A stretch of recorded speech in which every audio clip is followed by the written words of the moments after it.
morning. So I bought this place 2022. I got it from an auction. It had been empty for 23 years. I didn't know that when I was buying it.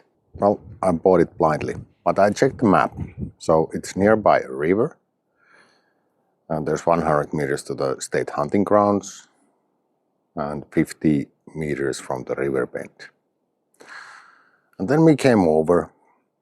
The first thing we saw was that the house is not standing very straight, and there was a stream coming from under the hut. Well, when I opened the door, of course, the smell was kind of like moist. So I was a little bit shocked. Now it's time to start rebuilding the hut. We made a plan on how to make this house habitable again. I've always dreamt of a life of sovereignty. A life where I'm not dependent on systems, not on employers, not on supply chains, or even the grid. This is loop of freedom. I'm sitting here at the balcony and thinking about what should we pack. We're going to Lapland for 3 weeks to fix the old cabin. We have a group of friends who are coming over to help us build it. So I probably need a trailer. This is gonna be a great experience. Wake up! We have a job to do. We have only 6 sleeping spots, so we're gonna take a couple of tents. We have 8 guys. I already had a cabin, I didn't need another one, but I couldn't stop thinking about this place. More than 100 years ago somebody carved these logs by hand. Then this cabin was built, cabin was abandoned. For over 20 years nobody took care of it. The foundation had failed, the lower logs were rotting away, the whole cabin was slowly sinking into the spring behind it. I wanted to save it.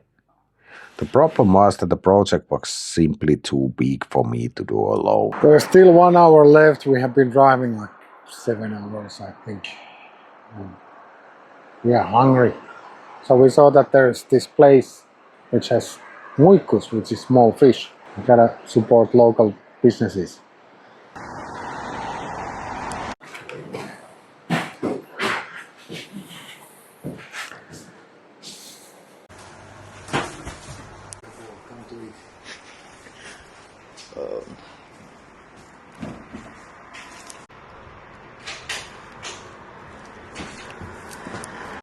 Then I had an idea. What if we use this cabin as an excuse to build something bigger, not just a building, a stronger brotherhood? So I proposed our first ever build camp. A few weeks later, men started arriving from Germany, Spain, Switzerland, Indonesia, Estonia, Austria, and many other countries, Australia.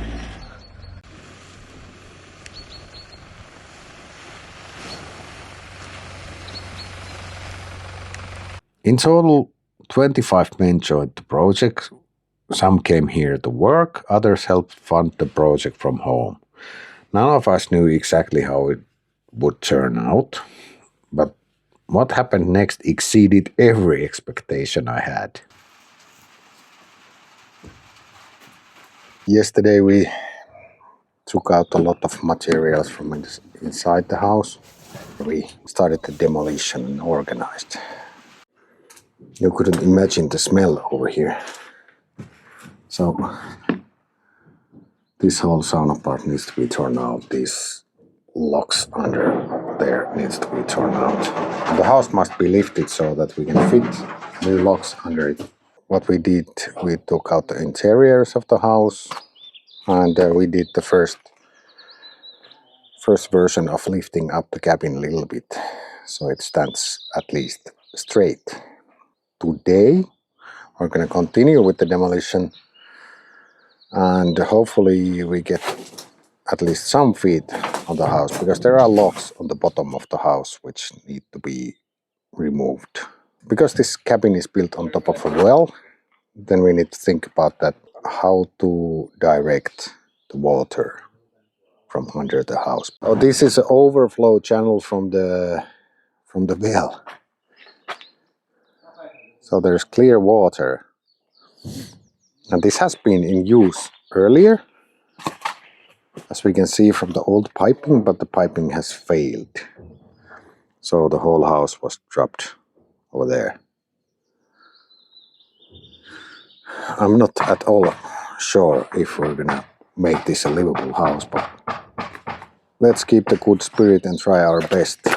The well is creating good things, it's creating drinking water and so on, but it's also, that's the one that destroyed the previous house, or this house. So what happened was that nobody was over here in 23 years. When we came over, there was 23-year-old newspapers on the table, and all the stuff was left over there. There was even coffee cups on the table. And during the 23 years, nobody had been taking care of the cabin, which led into a situation that the feet of the house, in the winter, they got water, so they sort of exploded, and the whole house dropped against the ground, which meant that all the floors need to be taken out, all the walls, all the levels over here need to be torn out. So we only basically leave the roof and the walls, and then we put some new logs under the house. And we have 3 weeks, and each week there's going to be a total of 8 guys doing the work. So let's hope we can make it. And I need to tell you, it's been a nightmare. When I saw the sauna floor, for example, it had 2 floors, and both were rather wet. And the whole house was full of mouse shit. So there needs to be a lot of disinfecting and this sort of stuff probably too. But the first thing is to take everything that's spoiled out and take it to the trashes.